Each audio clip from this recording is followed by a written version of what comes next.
Hey, what's up, guys, and welcome back to another Real Madrid review. El Clásico win.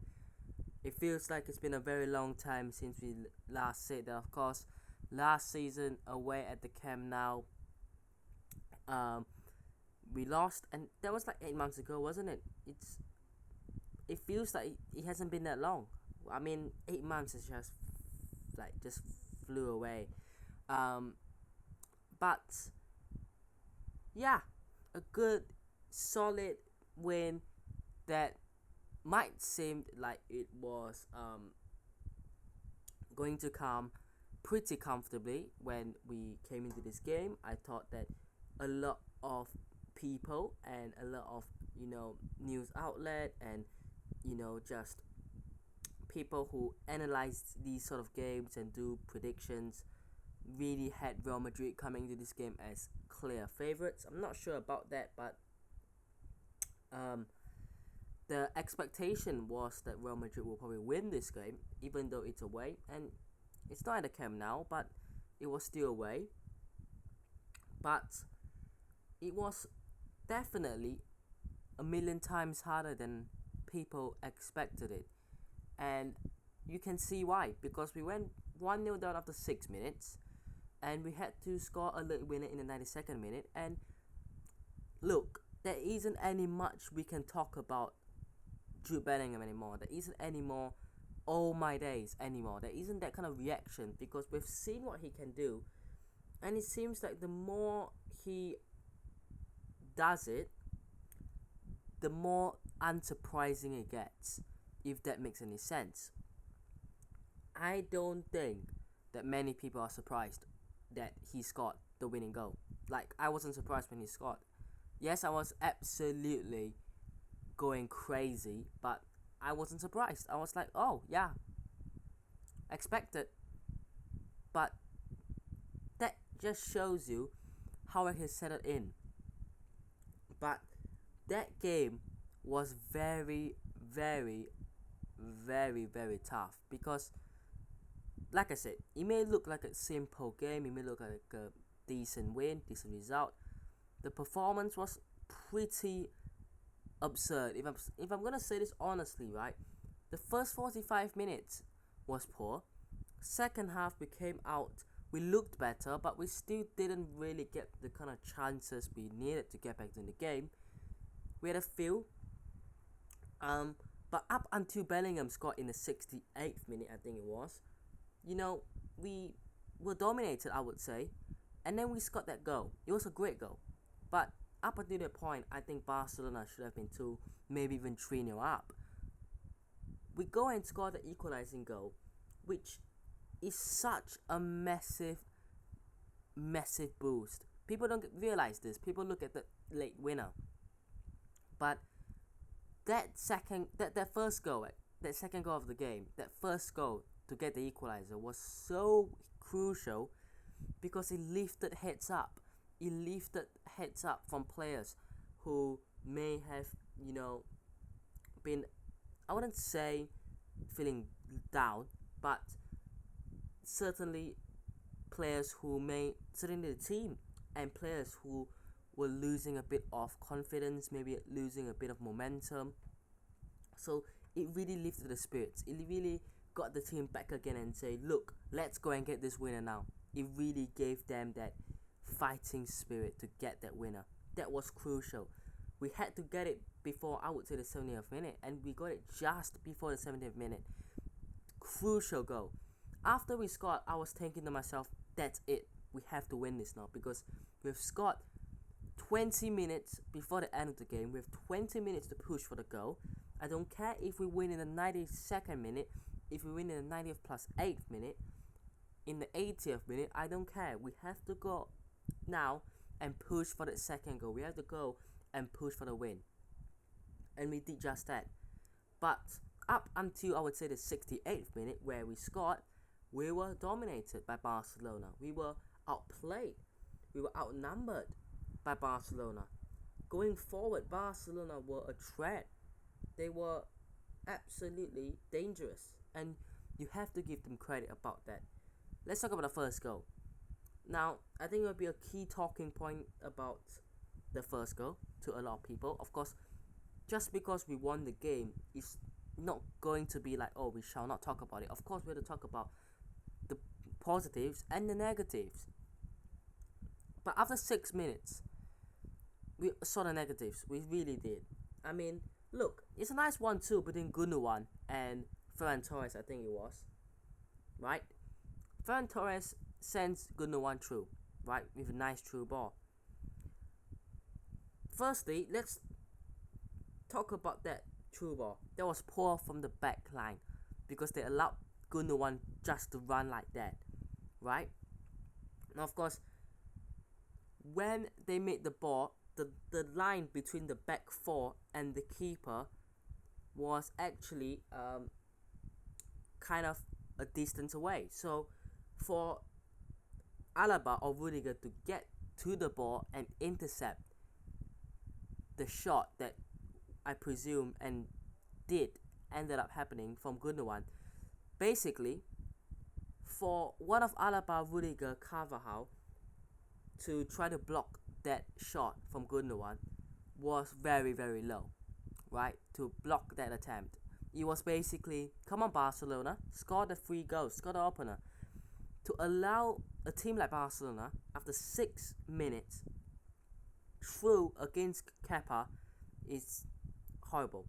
I actually thought Alaba did pretty well. He got a block in somehow, because he tried to intercept and slide tackle the ball away, but he ended up just hitting Gundogan, going straight to him, and he gets a 1v1 through the legs of Kepa. Good goal, but you have to look at not just Alaba.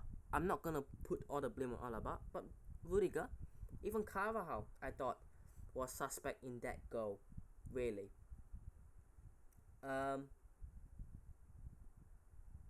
Yeah, and then talk about the second goal. Not for Barca, but the second goal of the game, the equalizing goal for Real Madrid. Jude Bellingham. I'm not gonna be here and say, oh, he's such a special player, because we all have seen and we all know what he is. Let the numbers talk by themselves. I mean, isn't it 13 games? Isn't it just 13 goals and 3 assists? I mean, yeah, just let it speak for itself. We're not gonna need to keep talking about it because we have nothing to talk about.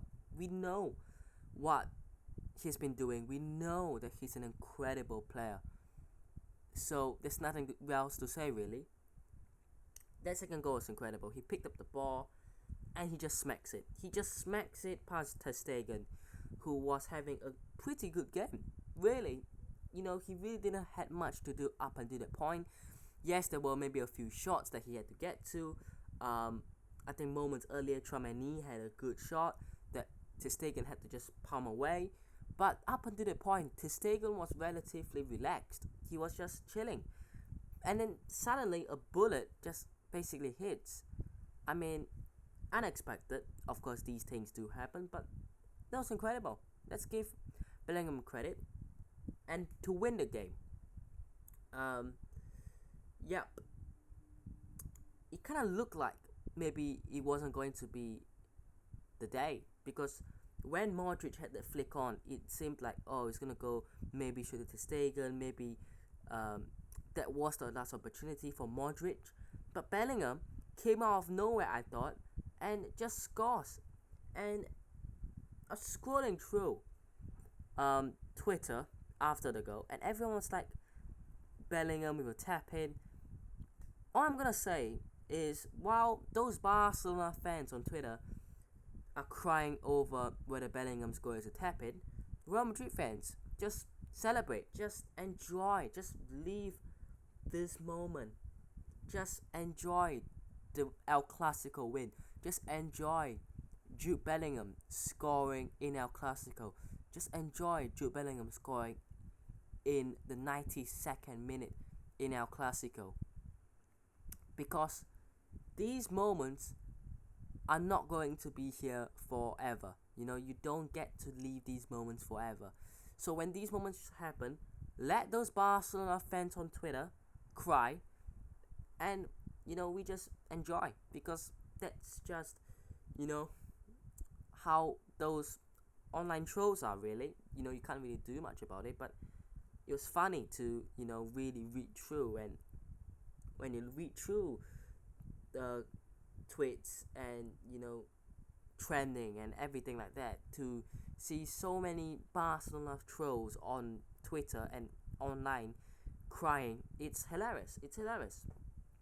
um but Barcelona could have, like I said earlier on, been 2 to 3 nil up. I think after they went 1 nil up, I think it was Fermin Lopez had a chance off the post.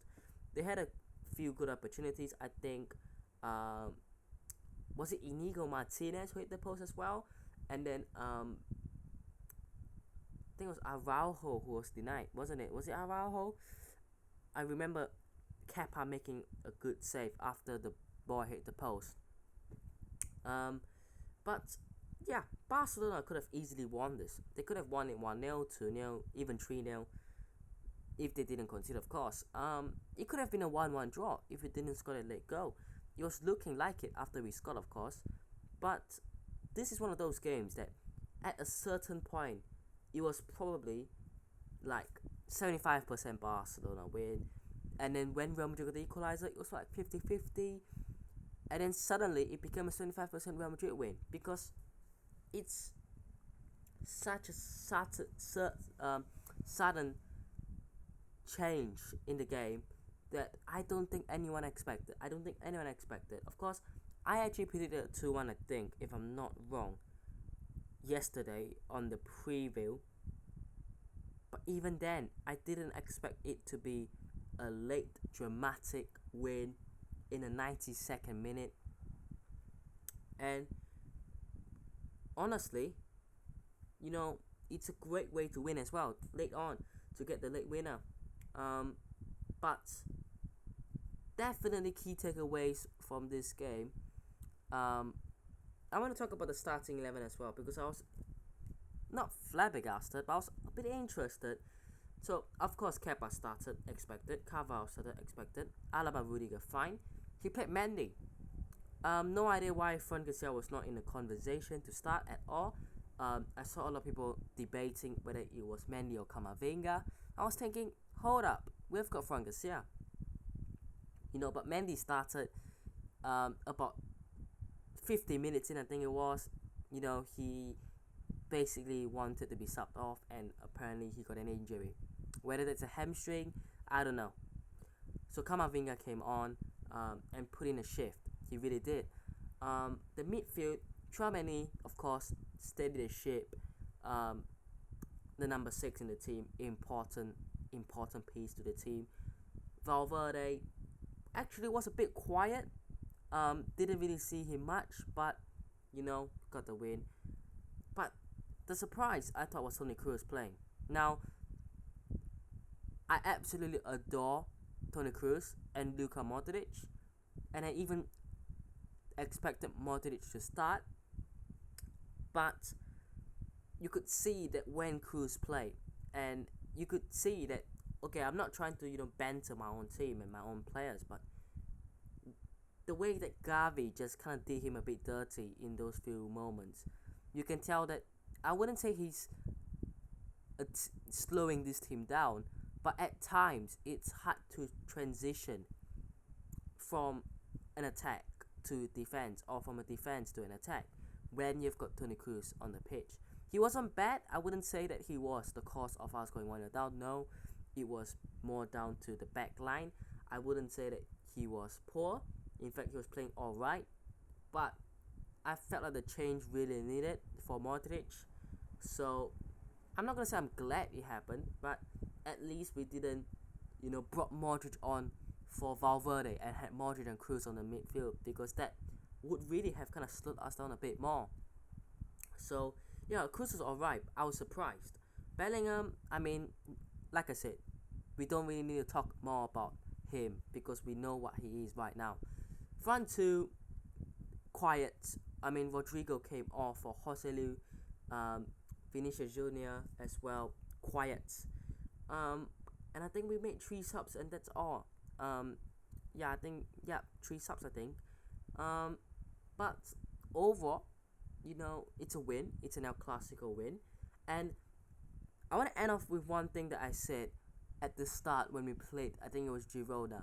Around that period, I said, if we can get through these 6-7 patches of games, getting as many wins and as many points as we can, I'll be happy.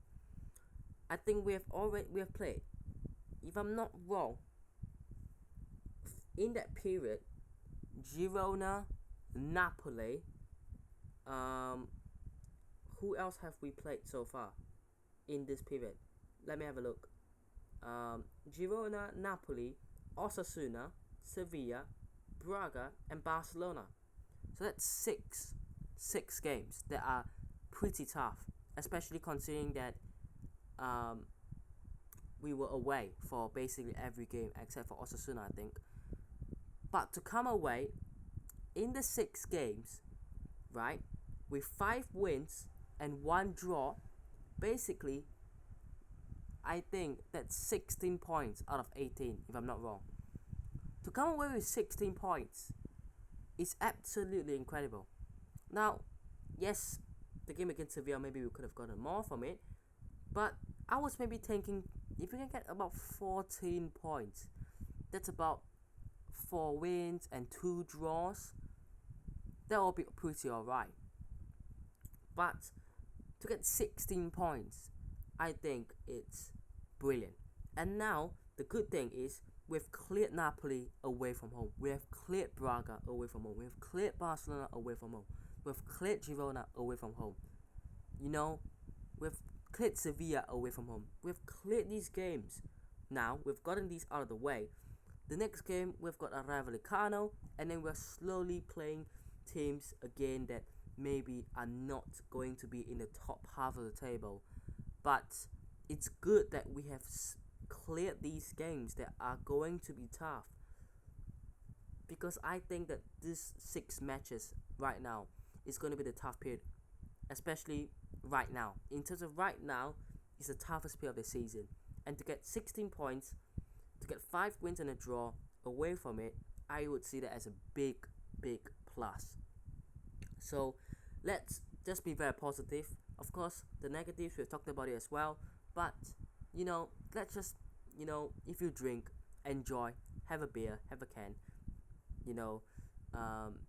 if you don't, I mean, Coke, probably, but just have, some enjoyment, really, that's what I was gonna say, forgot about it, but enjoy, just sit back, relax, chill, enjoy winning our Clásico. That's all I really need to say.